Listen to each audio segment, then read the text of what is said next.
A Bíblia diz sobre o perdão. Veja, na Bíblia há muitas citações sobre o perdão. O perdão é muito mais do que uma opção, é um mandamento. Por exemplo, aqui em Mateus, Mateus capítulo 6 e o versículo 10 em diante, quando ele ora o Pai Nosso, uma oração muito conhecida. Aqui no trecho do Pai Nosso, ele diz assim, perdoa as nossas ofensas, como também nós perdoamos as pessoas que nos ofenderam.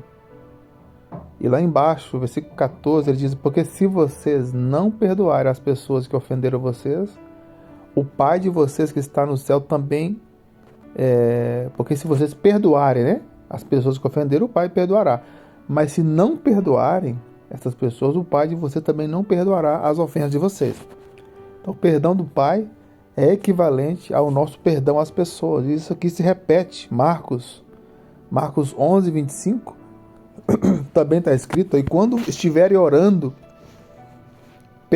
perdoe os que o ofenderam, para que o Pai de vocês que está no céu perdoe as ofensas de vocês.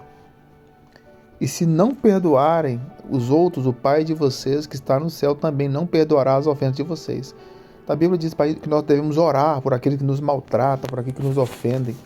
E quando você estiver orando por eles, você acaba perdoando aquela pessoa. Ore. O segredo é, se alguém te ofendeu, ore por essa pessoa, abençoa ele. Senhor, abençoa aquela pessoa. Abençoa ele, eu perdoo ele. Isso é um mandamento. Eu sei que não é fácil, mas é um mandamento de Jesus. No livro de Mateus, capítulo 18, nós temos a história do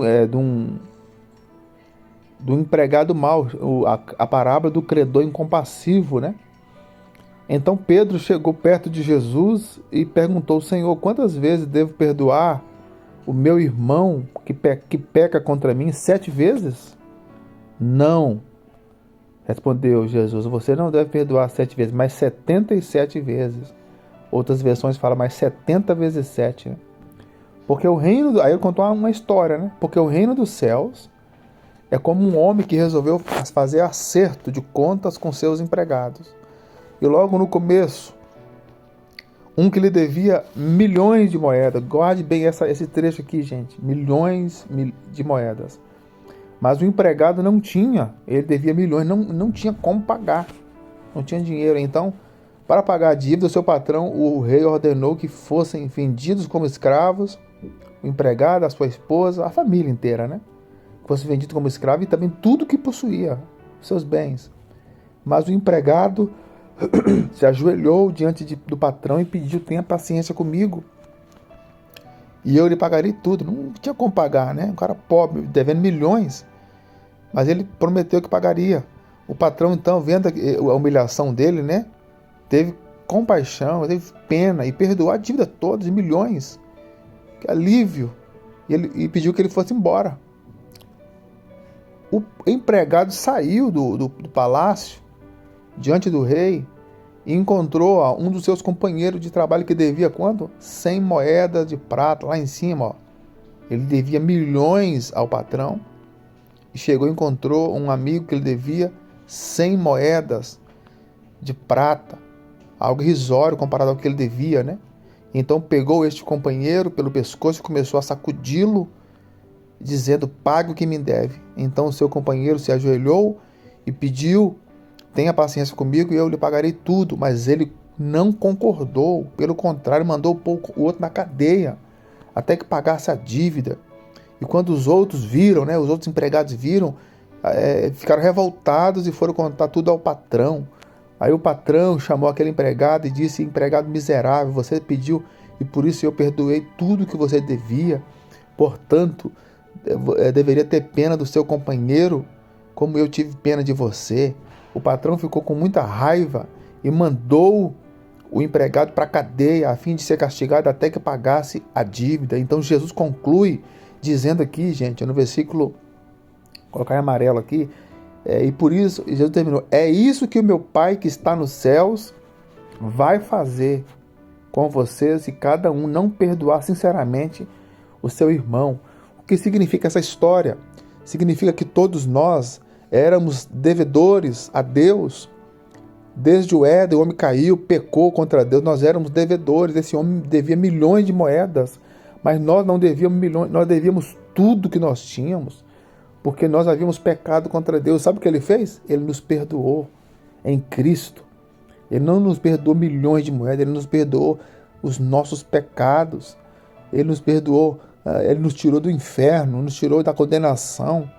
E quando uma pessoa erra contra nós, no caso desse empregado aqui, ele errou, ele encontrou a pessoa e ele começou a sufocar aquela pessoa que ele devia algo tão risório, tão pequeno, e ele se negou. Então, sabe, as pessoas, elas podem te ofender, elas podem ter te ofendido, podem ter te maltratado, mas sabe o que significa isso? Não é nada comparado àquilo que Deus nos perdoou, aquilo que Deus fez por nós. Nós devemos perdoar as pessoas que nos ofenderam, porque tudo isso não se compara àquilo que Deus em Cristo fez por nós. E é por isso que Deus não aceitou, aqui na parábola, esse patrão simboliza Deus. Ó. Por isso que ele chamou o moço e mandou ele que fosse preso. Tá vendo? Ó? O patrão ficou com muita raiva e mandou ele para a cadeia. A pessoa que não perdoa, ela vai para a cadeia espiritual, ela vive em prisão espiritual. Nós devemos perdoar aqueles que nos ofenderam, porque se nós não perdoarmos, nós ficamos presos emocionalmente e espiritualmente. O perdão, ele é uma prisão horrível que maltrata, que causa doença e, por fim, pode mandar o homem para a condenação. Portanto, o mandamento de Jesus é: perdoe. Perdoar significa liberar, soltar, deixar ir sem cobrar nada, não exigir pena, não exigir nada da pessoa. Às vezes nós vamos sofrer danos, até mesmo prejuízos, mas temos que perdoar, deixar. Às vezes você não vai precisar nem conviver com aquela pessoa novamente, não vai ser possível conviver, a situação não permite, mas o seu coração tem que estar liberado. Quando você fala daquela pessoa, você fala com compaixão, sem raiva, você perdoa. Amém? É isso que a Bíblia diz e muito mais sobre perdão. O próprio Cristo na cruz, quando ele morreu, depois de apanhar, de sofrer, ele em cima daquela cruz, ele poderia estar cheio de ódio, de raiva, e ele olhou para aqueles homens ali corruptos, e ele olhou e disse: Pai, perdoa, porque eles não sabem o que estão fazendo. No fundo, gente, no fundo, a pessoa que ofende a gente, ela não sabe nem o que está fazendo. É um miserável, tem que ser perdoado, tem que ser deixado. Segredo, a chave do que eu estou dizendo aqui: se você tem alguém que te magoou muito, te causou muita dor, e isso é irreversível, uma pessoa maligna que te causou dor, abra a sua boca e fala: eu perdoo essa pessoa, Deus, por causa de você, Senhor. Eu perdoo. Eu deixo ele ir. E isso vai fazer muito bem para você. Às vezes você vai chorar, você vai se sentir aliviado e você vai viver muito bem. Que Deus te abençoe. Um ótimo dia. Viva o Senhor Jesus.